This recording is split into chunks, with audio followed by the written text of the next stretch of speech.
खबर प्रधानमंत्री नरेंद्र मोदी के संसदीय क्षेत्र से आ रही है। आपको बता दें मीरपुर बसी उद्योग व्यापार मंडल के पदाधिकारियों ने आज सुबह चंदमारी स्थित सड़क पर विगत 2 महीनों से पानी भर जाने के कारण लगातार अधिकारियों से पत्रकार वार्ता के दौरान भी समस्या समाधान न होने से आहत होकर विरोध के तौर पर सड़क पर धान रोप का विरोध दर्ज कराया।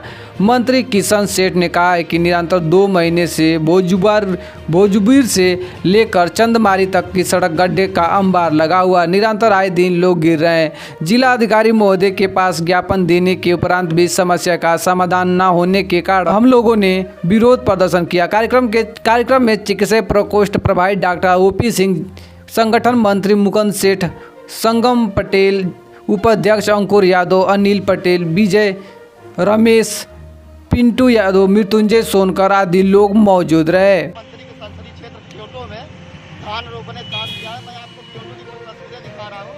ये बुनकर फैसिलिटी सेंटर जो टीएफसी है, इसका नाम है, आप देख सकते हैं।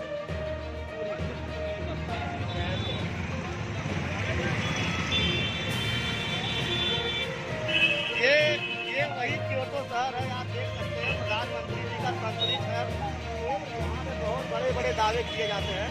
आज हम लोगों ने धान रोपने का काम किया है। क्षेत्र वाराणसी जिसको क्योटो कहा जाता है, आज इस क्योटो में हम लोगों ने धान रोपने का काम किया है, क्योंकि विगत 2 महीनों से लगातार अधिकारियों के पास हम लोग लेटर पे लेटर ले जाकर जो है परेशान हो गए हैं। आज हम सभी साथी जो है प्रधानमंत्री के संसदीय क्षेत्र क्योटो में धान रोपने का काम किया है। मैं आपको क्योटो की कुछ तस्वीरें दिखा रहा हूँ। ये बुनकर फैसिलिटी सेंटर जो टीएफसी है, टीएफसी वाला मार्ग है, जिससे कितना जाम है आप देख सकते हैं। पूरी